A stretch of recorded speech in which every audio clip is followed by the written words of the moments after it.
नमस्कार। जैसा कि आप सभी को मालूम है, आज 12 फरवरी है और पूरे भारत में 25 लेबर कानून को बदलकर इसको लेकर तमाम विरोध देखा जा रहा है।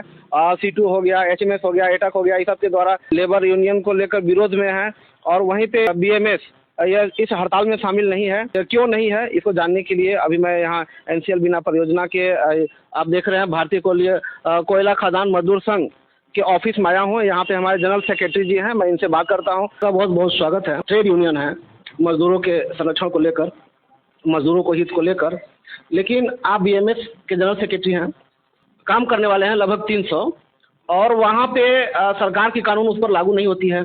आउटसोर्सिंग बढ़ रही है, सरकार द्वारा लागू किया जा रहा है, जनता के ऊपर थोपा जा रहा है, मजदूरों के ऊपर थोपा जा रहा है ये।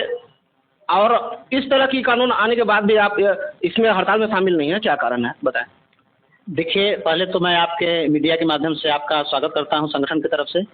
और वर्तमान जो परिवेश है, उस परिवेश में जो पुराने अंग्रेजों के समय में श्रम कानून थे, उन श्रम कानूनों को पूरी तरह से हटाकर और नया बहुत सी सरल और मेन जो हमारे जो श्रमिक हैं, उसमें अधिकतर श्रमिक जो है हमारे कमज़ोर हैं, पढ़े लिखे कम हैं, इसलिए बहुत छोटा कानून लाया गया है, बहुत कम, मैंने जिसका सरलता से समझ सके। और उन्हीं को जब सरकार ने ड्राफ्ट बना के जनता के समझ रखा है, तो सारी यूनियनों को अभी 45 दिन का समय दिया गया है कि 45 दिन में आप आइए और अपनी बात कहिए कि इसमें क्या आप सुझाव, क्या इसमें से सुधार चाहते हैं, आपका क्या इसमें विचार है, उसको आप कहिए। उसके अनुसार सरकार आगे का ड्राफ्ट तैयार करेगी।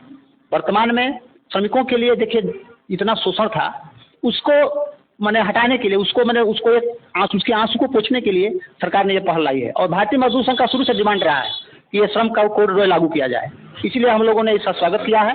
और वर्तमान में दो बिंदु जो उनके अच्छे भलाई के लिए है, उसको हम लोग स्वागत करते हैं।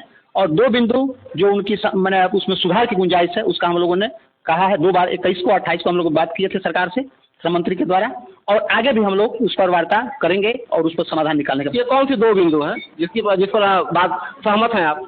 सामाजिक सुरक्षा है और वेतन संहिता है, मैंने वेतन उसका, और जो ज्वाइनिंग लेटर उनको दिया जाएगा, ये झाड़ू लगाने वाले से लेकर और एक्सिस नेतृत्व तक सबको हम लोग पत्राचार करके उसको मैंने कंपनी रखेगी, उसका वेतन लिखेगी, उसमें उसका कितने घंटे की उसका कार्य पद्धति होगी, सारा चीज़ उसमें डिटेल रहेगा उसका। अच्छा, क्या गारंटी है कि आज मतलब उनको दिया जाएगा, अपॉइंटमेंट लेटर दिया जाएगा, तो क्या गारंटी है कि उसकी शोषण रुक जाएगी? अभी देखिए, अभी आज के डेट में शोषण नहीं हो रहा है। आज के डेट में भी मजदूरों का शोषण हो रहा है। मतलब आप इस बात को स्वीकार कर रहे हैं कि शोषण हो रहा है? शोषण हो रहा है, शोषण कर्मचारियों का तो हो ही रहा है। उसको कैसे हम लोग अच्छा कर सकते हैं? संगठन किस लिए है? संगठन कर्मचारी को सुरक्षा देने के लिए है। उसको हम कैसे सुरक्षित कर सकते हैं, उसके लिए दिन प्रतिदिन सुधार की गुंजाइश है। लेकिन जो नया कानून आ रहा है, 300 जिस फैक्ट्री में 300 लेबर रहेंगे, उस पर सरकार का कानून नहीं चलेगा, तो आप इसको किस तरह से आप कह रहे हैं कि शोषण रुक जाएगा? नहीं, तो उसका हम लोगों ने बोला है ना कि उसको 50 करिए। कंपनी एक्ट अगर लागू करेंगे, उनका ड्राफ्ट जो अभी है उसमें 300 रखा गया है संख्या। हम लोगों ने उसको कहा कि नहीं 50 रखिए, 50, हम उसका 300 पर तैयार नहीं है। हम लोगों ने सुझाव दिया है, इसका आप लोग विरोध कर रहे हैं? हाँ, विरोध कर रहे हैं उसका। तो इसमें आप शामिल नहीं है, फिर कैसे आपका विरोध, कैसा विरोध है, मतलब जो आप दिख नहीं रहे हैं? अच्छा, ये बताइए, अगर कोई सरकार अगर आपको बुला रही है वार्ता के लिए कि आप अपनी बात रखिए, तो बिना वार्ता के हड़ताल पर जाना उचित है? आप बताइए।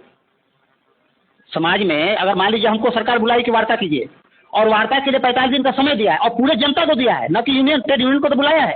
पूरे भारत का एक नागरिक भी जाके श्रम मंत्रालय पोर्टल पर अपना सुझाव दे सकता है कि हमको ये सुधार इसमें चाहिए, तो हम उस सुधार का स्वागत करेंगे, उस इंतजार करेंगे, 45 दिन का इंतजार करेंगे और अपनी बात हम बताएंगे सरकार को।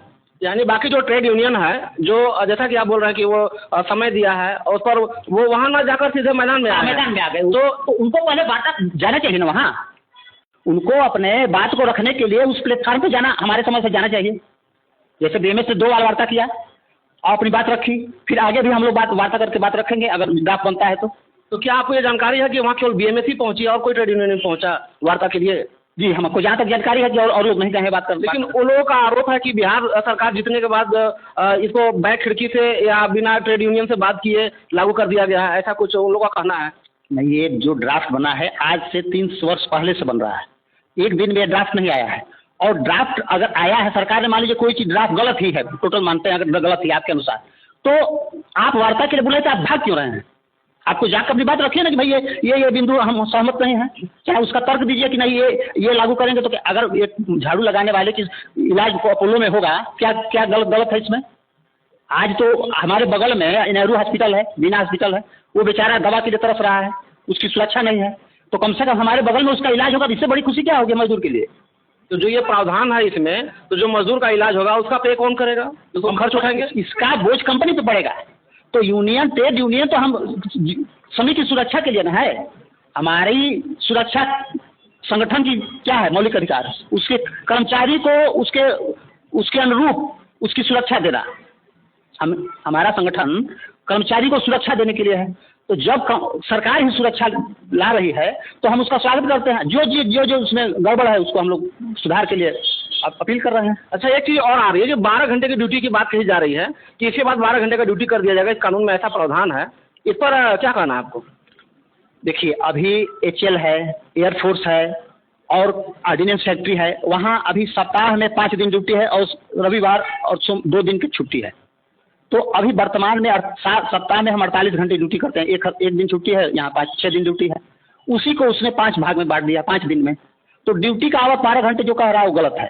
आपको सप्ताह में 48 घंटा ही ड्यूटी देना है और आपको सप्ताह में 2 दिन आपको छुट्टी देगा। इसका कोई मैंने जो भ्रामक प्रचार कर रहे हैं कि 12 घंटे, वो गलत है। अच्छा, एक चीज़ और है, जब निजीकरण बढ़ेगी, ऐसा देखा गया है कि निजीकरण जो कंपनियां होती हैं वो अपने प्रोडक्शन के लिए ज़्यादा जोर देती हैं। तो इस कंडीशन में सेफ्टी का वहाँ प्रोडक्शन को देखकर क्या सेफ्टी वहाँ पे मजदूरों का सेफ्टी संभव है? सुरक्षा, देखिए, संगठन का काम है सुरक्षा देना, चाहे उसका आर्थिक हो, सामाजिक हो, वेतन हो, चिकित्सा हो, सारे उसकी मूल सुविधाओं के लिए संगठन है। तो संगठन निरंतर लड़ाई लड़ेगा। अभी वर्तमान में जितने भी नियम कानून लागू हैं, क्या 100% फॉलो हो जाते हैं? नहीं होते।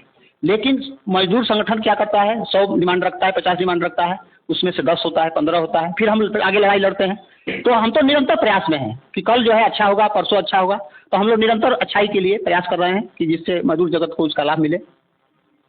तो एक लास्ट सवाल है हमारा, जैसा कि अभी नया कानून आ रही है, इस कानून में यह कहा गया है कि 60 दिन जब कोई समस्या होगी या कंपनी मनमाना करने लगेगी तो उसके पहले आपको 60 दिन पहले आपको अवगत कराना होगा, तब जाकर आप हड़ताल कर पाएंगे। तो इस कंडीशन में आप अपने आप को कहाँ देख रहे हैं? आप अपनी मजबूती को कहाँ देख रहे हैं?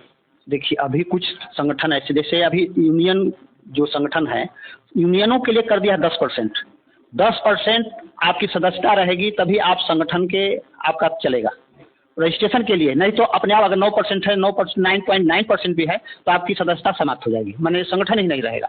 तो उसमें सबसे मजदूर संगठन के लिए कि आपकी सदस्यता रहे। दूसरी चीज़ है, जब संगठन आपका IR में आएगा, जैसे प्रबंधन से वार्ता के लिए, तो उसमें दिया है 30% और 51%, दो कैडर है। तो 51% अगर है तो आपसे प्रबंधन, आप IR में रहेंगे, वार्ता करेंगे और आप अपनी बात को रखेंगे। तो वर्तमान में जैसे NTPC में चुनाव होता है तो उसी तरह यहाँ भी हो जाएगा। और संगठन निरंतर, माने आप जो भी मजदूर डिमांड करता है, जो भी मजदूर की सुख सुविधा के लिए, संगठन का काम ही डिमांड करना और उसको कैसे हम उसके दर्द को उसको महसूस करके कैसे उसको राहत पहुँचा सकते हैं, इसलिए हम लोग निरंतर प्रयास कर रहे हैं। कि हमारे चैनल के माध्यम से आप क्या कहना चाहेंगे? जो मजदूर हैं, इन लोगों के लिए आप क्या कहना चाहेंगे?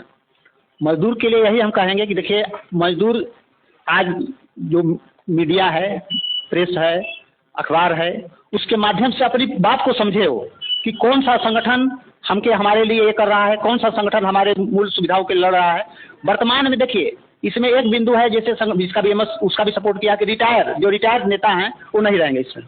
तो अब उस चीज़ के लेकर बाकी BMS को छोड़ के बाकी जो जितने संगठन है सब उस समय रिटायर पड़े हुए हैं, तो उसका भी संगठन हम लोग सपोर्ट किया है कि नहीं, ये अच्छा नियम है। कम से कम जो हमारे कर्मचारी रहेगा वो कम से कम हमारी दर्द को समझेगा वो। और कर्मचारियों से यही निवेदन है हमारा कि वो लोग अपने अधिकार को समझें और संगठन से मिलजुल कर कदम से कदम बढ़ाकर आगे बढ़ें, तभी जाकर उनका आने वाले दिनों में उनको जो उनकी सोच है वो कंपनी को और देश को दोनों को लाभ मिलेगा उसका। चलिए, बहुत बहुत धन्यवाद आपको बात करने के लिए। अब ये सरकार जीतती है या लेबर जो यूनियन है, ट्रेड यूनियन है, वो जीतती है, अभी आने वाला समय बताएगी। बहुत बहुत धन्यवाद। बहुत बहुत धन्यवाद।